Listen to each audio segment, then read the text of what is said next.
Today, we're making honey sesame chicken. Add the chicken. Marinade applied. Coat it in flour.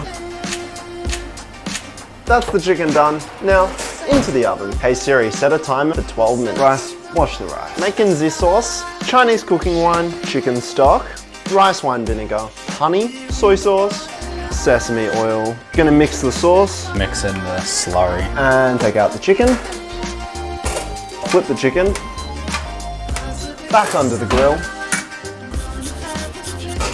Ka-chow. Smash your cucumbers. Then chop them up.